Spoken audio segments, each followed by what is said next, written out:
বৰপেটা থানা 230/25 কেছ এটা এই ৰুজু হৈছিল আৰু আমি এই কেছ সংক্ৰান্তে প্ৰথমে আমি ৰেজ্জাক মণ্ডল বুলি এজনক আটক কৰা হৈছিল, যিয়ে ঘটনাৰ লগত প্ৰত্যক্ষভাৱে জড়িত আৰু তাৰ লগত এই ঘটনাত ব্যৱহাৰ হোৱা AS01 QC 2072 চুইফ্ট ডিজায়াৰ আমি জব্দ কৰিবলৈ সক্ষম হৈছিলোঁ। তদন্তকালীনত হাফিজুৰ ৰহমান, শ্বাহজাহান আলী, নুৰুল ইছলাম, আব্দুল কায়েম এইকেইজনক আমি পিছত আটক কৰিবলৈ সক্ষম হওঁ আৰু এই ঘটনাত আমি 16টা যিটো পেকেট গুটখা পেকেট আছিল সেইটো বস্তাৰ 16 বস্তা আমি আৰু লগতে 4 বস্তা যিটো আমাৰ জৰ্দা মছলা সেইখিনি আমি জব্দ কৰিবলৈ সক্ষম হওঁ। এইটো ঘটনাটো হৈছিল নগাঁও বৰবিলাৰ পৰা, তাৰ পৰা হাৰিজি কৰিছিল আৰু তেওঁলোকে লৈ গৈছিল ফোনতলী লৈ পিনে আৰু আমি ফোনতলীৰ পৰাই এইখিনি বস্তু আমি ৰিকভাৰ কৰোঁ। ঘটনাটো 20 তাৰিখৰ ঘটনা আৰু সেই সময়তে আমাৰ ইয়াত কমপ্লেইনেণ্ট মৃণাল ডেকাই বছৰীয়া আমাৰ বৰপেটা থানাৰ 230/25 নম্বৰ কেছটো ৰুজু হয়। আমি গোটেইখিনি যিখিনি সিহঁতে আমি প্ৰথম যেতিয়া ধৰাৰ পৰা সিহঁতৰ পৰা আমি ইণ্টাৰেকশ্যনত গম পালোঁ, সেই বস্তুখিনি ফোনতলী বজাৰ অঞ্চলত বিভিন্ন দোকানত বিক্ৰী কৰিছিল। এইখিনিৰ পৰা সিহঁতে দিয়া আছিল টোটেল 25 লাখ টকা। এইখিনি আমি মাষ্টাৰমাইণ্ড কিছুমান আমি আইডেণ্টিফাই কৰিছোঁ, সেইকেইটাক আমি সোনকালে গ্ৰেপ্তাৰ কৰিলোঁ।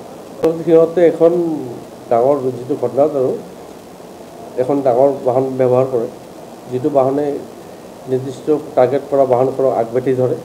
আগবাঢ়ি ধৰাত যেতিয়া বাহনটো ৰখি যায় আৰু সিহঁতৰ গেঙৰ লগত থকা সৰু গাড়ী অহা দুষ্কৃতে কেন্দ্ৰীবোৰে ডাঙৰ যিখন ট্ৰাক ৰখাই দিয়ে, এই ট্ৰাকৰ ড্ৰাইভাৰক অভাৰপাৱাৰ কৰি নমাই আনি পিনে এই ট্ৰাকখন সিহঁতে নিজে চলাই নিজৰ গন্তব্যস্থানত লৈ যায় আৰু ট্ৰাকৰ পৰা সামগ্ৰীখনো সিহঁতে লৈ অহা ট্ৰাকত বোজাই কৰি তাৰ পৰা অন্তৰ্ভুক্ত কৰিছে। এতিয়ালৈকে আমি যি ঘটনাৰ লগত জড়িত গাড়ীখন আমি জব্দ কৰিছোঁ, কিন্তু তেওঁৰ প্ৰকৃত এতিয়া চালক আৰু গৰাকী পলাতক অৱস্থাত আছে। 45 বস্তা আছিল টোটাল চেকত আৰু 20 বস্তা আছিল যিটো মছলা 15 বস্তা জৰ্দা আছিল আৰু 45 বস্তা আছিল চেকত মছলা। আমি যিখিনি পাইছোঁ সিহঁতে অসমৰ বিভিন্ন ঠাইত এনেকুৱা ধৰণৰ দুষ্কাৰ্য কৰি থাকে। তেওঁলোকে ইতিমধ্যে বিভিন্ন থানাত তেওঁলোকৰ বিৰুদ্ধে গোচৰ ৰুজু হৈয়ে আছে। বৰপেটা থানাত 230/25 কেছ এটা এই ৰুজু হৈছিল আৰু আমি এই কেছ সংক্ৰান্তে প্ৰথমে আমি ৰেজ্জাক মণ্ডল বুলি এজনক আটক কৰা হৈছিল, যিয়ে ঘটনাৰ লগত প্ৰত্যক্ষভাৱে জড়িত আৰু তাৰ লগত এই ঘটনাত ব্যৱহাৰ হোৱা AS01 QC 2072 চুইফ্ট ডিজায়াৰ আমি জব্দ কৰিবলৈ সক্ষম হৈছিলোঁ। তদন্তকালীনত হাফিজুৰ ৰহমান, শ্বাহজাহান আলী, নুৰুল ইছলাম, আব্দুল কায়েম এইকেইজনক আমি পিছত আটক কৰিবলৈ সক্ষম হওঁ আৰু এই ঘটনাত আমি 16টা যিটো পেকেট গুটখা পেকেট আছিল সেইটো বস্তাৰ 16 বস্তা আমি আৰু লগতে 4 বস্তা যিটো আমাৰ জৰ্দা মছলা সেইখিনি আমি জব্দ কৰিবলৈ সক্ষম হওঁ। এইটো ঘটনাটো হৈছিল নগাঁও বৰবিলাৰ পৰা, তাৰ পৰা হাৰিজি কৰিছিল আৰু তেওঁলোকে লৈ গৈছিল ফোনতলী লৈ পিনে আৰু আমি ফোনতলীৰ পৰাই এইখিনি বস্তু আমি ৰিকভাৰ কৰোঁ। ঘটনাটো 20 তাৰিখৰ ঘটনা আৰু সেই সময়তে আমাৰ ইয়াত কমপ্লেইনেণ্ট মৃণাল ডেকাই বছৰীয়া আমাৰ বৰপেটা থানাৰ 230/25 নম্বৰ কেছটো ৰুজু হয়। আমি গোটেইখিনি যিখিনি সিহঁতে আমি প্ৰথম যেতিয়া ধৰাৰ পৰা সিহঁতৰ পৰা আমি ইণ্টাৰেকশ্যনত গম পালোঁ, সেই বস্তুখিনি ফোনতলী বজাৰ অঞ্চলত বিভিন্ন দোকানত বিক্ৰী কৰিছিল। এইখিনিৰ পৰা সিহঁতে দিয়া আছিল টোটেল 25 লাখ টকা।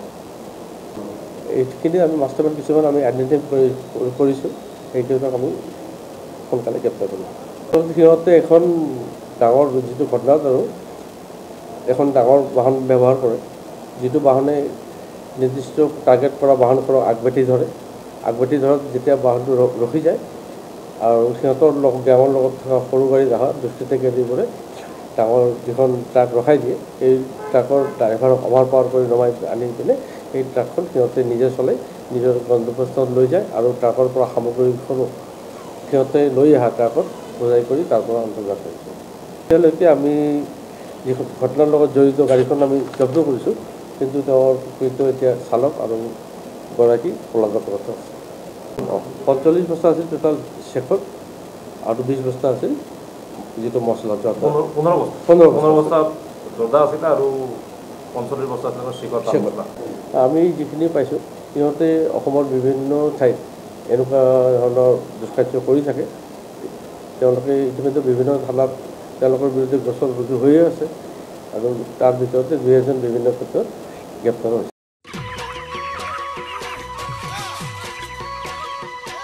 অতি কম দিনতেই একোটা এনেকুৱা হৈ যায়। মই যে বিয়মৰ দানা খুৱাওঁ, আপোনালোকেও বিয়মৰ দানা খুৱাওক আৰু কম দিনতেই অধিক মুনাফা লাভ কৰক।